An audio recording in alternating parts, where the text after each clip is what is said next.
Naghanap dyan ng 7-seater na automatic transmission. Baka makursunadahan nyo mga boss. 2022 ang year model, Toyota Innova.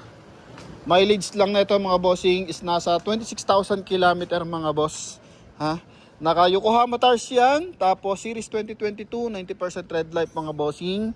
Then, kasa record to mga boss. Kulay black. Yan. Kutan lang natin ng bahagya. Mga concern natin dito, mga minimal dent lang mga boss. Papakita ko sa inyo. Ito, so kailangan kasi natin isara yung ating pinto para makita ang modo. Yan mga boss. Dito tayo. Yan, 26,722 km mga bossing. So sa mga nagkaka-interest, price natin dito 840,000 lang to mga boss ha. Mababa to mga bossing. Okay, ito yung kanyang front area. So coding natin is Monday ending 2. Naka R16 na mags niyan na naka 2 tone mga bossing. Yan, so kaparas to ng mukha ng 2026 mga boss. Ito yung kanyang front area. So walang basag yung ating headlight mga bossing. Pati yung ating turn signal tsaka ating fog light mga boss. Sa hood wala naman siyang dent mga bossing. Okay, so lahat ng ating bintana mga boss tsaka windshield, so naka Toyota yan mga bossing. Pakita ko sa inyo. Ito mga boss. Yan, so Toyota yan lahat mga bossing.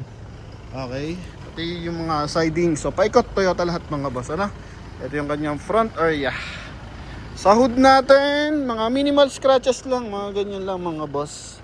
Okay, konting-konti lang. So kung di kayo maselan sa pintura, and priority nyo is tulad ng priority ko, makina, transmission, aircon, ito, pasok na pasok sa inyo to mga bossing. Ang brand nyo na ito mga bossing is nasa 1.3 wari ko mga boss. So kasi e-variant to So yung XLE kasi nasa kulang-kulang 1.2 yun mga boss. So ito I think nasa 1.3 mga bossing. Pero sa atin, second hand, so 26 ang odo.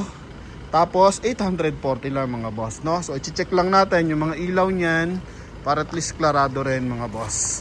So dito tayo sa kanyang interior. Sa kanyang pinto pala mga boss, yan may mga minor scratches tsaka mga maliliit na dent mga bossing. So it possible wala tong parking mga boss. Kaso malaga siya sa makina kasi nga naka-service record. So yun naman ang priority natin dyan mga boss.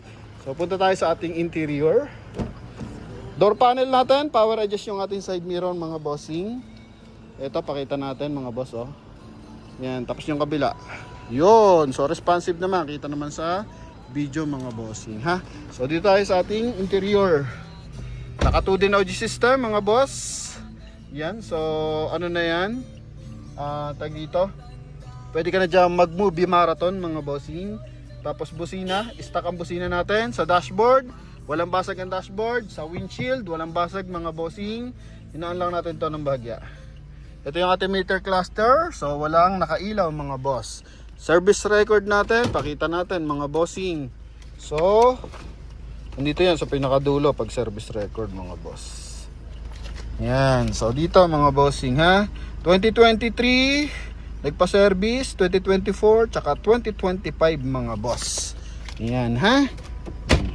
Tapos ito yung kanyang aircon switch mga bossing. Dito naman meron siyang lagyan ng cup holder magkabilaan o bottled water mga bossing kung di kasya yung cup nyo. Okay, so automatic transmission. Then sa ceiling natin, kulay green ceiling. Aircon ventilation natin hanggang third row po yan mga boss. Pagdating sa upuan natin, ito. Yan, so nylon yung upuan mga boss. Buksan lang natin mga bintana pero medyo may liwanag kasi makulimlim na, 5:30 na mga boss. So wala mga punit, may mga konti lang mancha. Lang natin. Punasan na lang natin ng bahagya mga boss. Yan, mga ayos yung mga poste, magkabilaan dito mga boss. Steering wheel natin, so walang bakbak yung kanyang pinaka cover mga boss. So stock pa rin yan. Okay, sa upuan natin dito, so walang mga lundo mga boss. All goods mga bossing. Ito yung floor matting natin. Okay, issued by Toyota yan mga boss. So mga lang talaga to, minimal scratches yan So tingnan nyo, Toyota yan mga boss. So upuan sa second row, so walang lundo mga bossing. Ito yung kanyang floor matting. Yan, tapos yung kanyang ceiling mga boss. Switch ng aircon sa second row, yan po yan mga boss. So, aba inikutan natin, check na rin natin yung ilaw mga boss. Signal light na natin kasi nakita na natin yung kanyang, yan, signal light natin dyan sa kaliwa para makita natin mga boss. Ilaw ng ating fog light mga bossing, all goods. Ito yung ating windshield. Oh, ito yung ating third row mga boss, then additional na headrest mga bossing. Yan. So hindi masyado na paggagamit yung kanyang third row mga boss. So, pati dito, all goods pa mga bossing. Walang basag na panel, magkabilaan, maayos yung mga hydraulic. Yan mga boss. Tapos, ngayon naman mga bossing is sa kabila tayo. Mag-turn signal naman tayo sa kabila mga boss. Yan. Dito, fog light, pacheck lang natin yung bulb na itong isa mga boss. Yan. So, all goods naman to mga bossing. Okay, so dito naman wala siya masyado scratches. Apakan lang natin ng bahagya mga boss, no? So ang gagawin natin dyan mga bossing is para maapakan ay ito. So ang problema natin, paano natin ma-check yung likuran? Apakan mo saglit yung brake.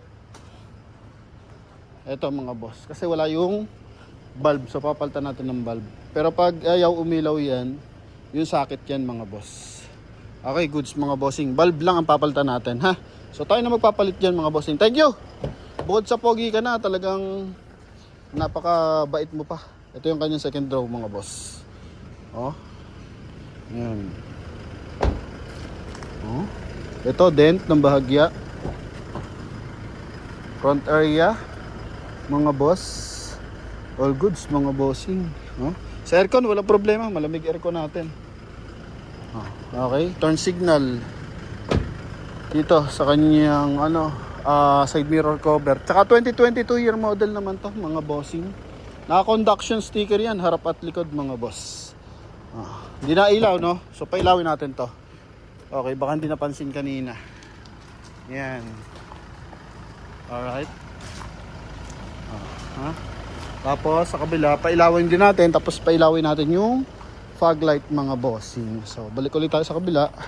Tapos switch natin ang fog light mga boss ay andito. Yan mga bossing. So engine bay tayo. Yan. So naka tayo. Signal tayo sa right mga boss. All goods mga bossing. Tapos fog light natin. Ayos din. Ito na. Engine bay tayo mga boss. Naka mega force yung ating baterya. Walang tagas mga boss ha. May mga markings pa yan. Okay, kompleto sa markings. Turbo diesel to mga boss. Walang kakaibang ingay. Tapos walang mga leak. Yan mga bossing. Panel, buo. Dito buo rin mga bossing. Buo ang insulator mga boss. Yan, ito yung ating hood. So wala namang mga dent mga bossing or wala namang mga masilya. So all goods to mga boss. Sa ating mga langis, all goods naman. Yan. Okay. Naka-level naman. Sa ating coolant mga bossing, wala siyang history ng kumbaga, namumuti. Pag namumuti yan mga boss, it means nagkaroon siya ng cause ng overheating. Pero ito, all goods mga boss. So yan. Sa mga nakaka-interest mga bossing, i-hazard lang ulit natin. Tapos, puta natin ang bahagya. No? Okay. Ito. Tapos, ikot tayo mga boss. Yan, ha? Basta, yun lang. Park light lang dito. Yung bumbilya lang yan mga boss. Ha? Okay. Ito, sharp antenna. All goods mga boss. Wala naman siyang din sa bubungan or sa pinaka panel dito mga boss. Yan. Kulay black mga boss. Okay. Ito. Bilang side. So yan mga bossing. Sa mga nakaka-interest dito. 840,000 tayo dito mga boss. Kapag naman, may discount pa naman bahagya. Pero kasama dyan yung ating yung sa 840 naka-bundle dyan. transfer of ownership, tsaka full tank mga bossing. Kaya tawag na, maayos to mga boss. Most likely ng bentahan, nasa 900 lang mga boss, no? Yan, buti binigay sa ating hirit. So, thank you. So, congrats agad sa mga kuha na ito mga boss. Yun lang.